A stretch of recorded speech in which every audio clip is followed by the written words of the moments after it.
کیا آج ہمارے دین اور ایمان میں اتنی کمزوری آ گئی کہ جب جس کی جو مرضی ہو کوئی ایک بات کر دے اور ہم کنفیوز ہو جائیں؟ پھر اپنے عقائد پر، اپنے معمولات اہل سنت پر ہم کنفیوز کیوں ہوتے ہیں؟ کیونکہ ہمارے پاس بھی علم نہیں ہے، شیطان کو موقع ملتا ہے وہ ہمیں ڈسٹرب کرتا ہے۔ تو خدا را سب سے پہلے یہ ذہن بنا لیجئے کہ ہم نے دین کس سے سننا ہے، دین کس سے سیکھنا ہے۔ بڑے سمجھدار لوگ بیٹھے ہیں، میں اگر آپ سے سوال کروں کہ جناب آپ نے اپنا گھر بنانا ہے تو گھر کس سے بنائیں گے؟ تو آپ کہیں گے بلڈر سے بنائیں گے۔ تو میں کہوں یار آپ نے کپڑے بڑے اچھے پہنے، لگتا ہے درزی بھی بڑا اچھا ہے، اسی سے گھر بھی بنا لیجئے، کپڑے بڑے اچھے سیتا ہے، آپ کا گھر بھی اچھا بنا دے گا۔ آپ کہیں گے جناب درزی کا کام تو کپڑے سینا ہے۔ مولانا صاحب آپ کی لگتا ہے طبیعت ٹھیک نہیں ہے، درزی کپڑے سیتا ہے، بلڈر جو ہے وہ گھر بناتا ہے۔ اچھا جناب، پھر اس کے بعد آپ کو جناب ڈاکٹر کی ضرورت پڑی، طبیعت خراب ہوئی، تو اب میں آپ کو کہوں کہ آپ ایسا کیجئے کہ آپ چپل بڑے اچھے سلوا کے لائے تھے، اسی بندے سے آپ اپنی دوائی بھی لے لیجئے۔ آپ کہیں گے لگتا ہے آج آپ نے دوائی نہیں پی ہے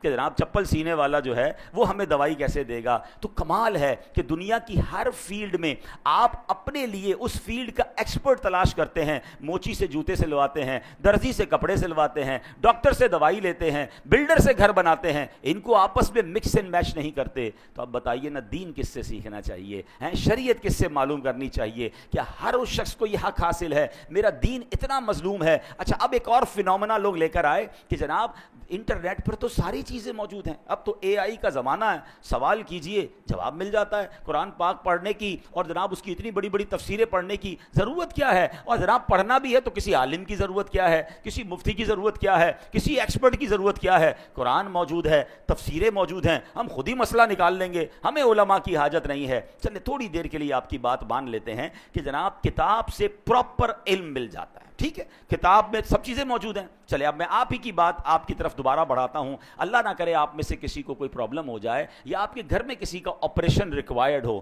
تو جناب آپ بھی کتاب اٹھائیے کہ ٹانگ کا آپریشن کیسے ہوگا۔ بلکہ اب صرف کتاب نہیں ہے، یوٹیوب پر تو ٹیوٹوریل موجود ہے نا، ویڈیو بھی موجود ہے کہ یہ والا آپریشن کیسے ہوگا۔ تھوڑا مزید سوال اے آئی سے کر لیجئے کہ کون سا چاقو استعمال کروں، کون سی چھری استعمال کروں، پہلا کٹ کدھر لگاؤں، دو چار دوست جمع ہو جائیں اور ٹانگ کا آپریشن گھر میں کر لیجئے، 2-4 لاکھ روپے بھی بچ جائیں گے۔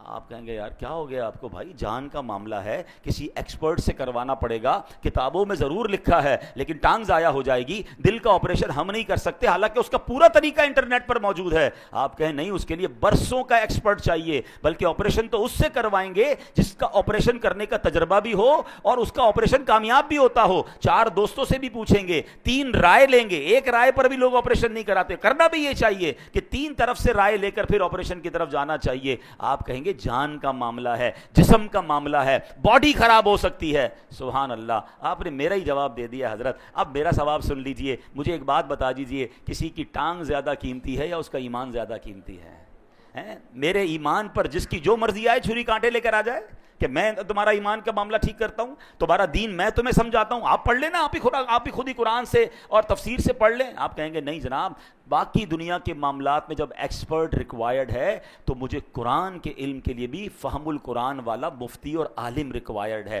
برسوں جس نے پڑھا ہو، جس کی جناب تفسیر پر نظر ہو، جس کی عقائد مضبوط ہوں۔ ارے وہ خود اگر سچا نہیں ہے تو مجھے کیا دین سکھائے گا؟ تو اے میرے پیارے اسلامی بھائیوں، اے بھولے بھالے مسلمانوں، خدا را اپنی زندگی کا یہ آپ ذہن بنائیے کہ سب سے قیمتی سرمایہ تو ایمان ہے، اور ایمان کے معاملات میں، دین کے معاملات میں میں نے کسی ایکسپرٹ سے، کسی صحیح العقیدہ مفتی سے اور عالم دین سے انشاءاللہ دین پڑھنا بھی ہے، سیکھنا بھی ہے، اور آدھی جہالت سے بچنا ہے۔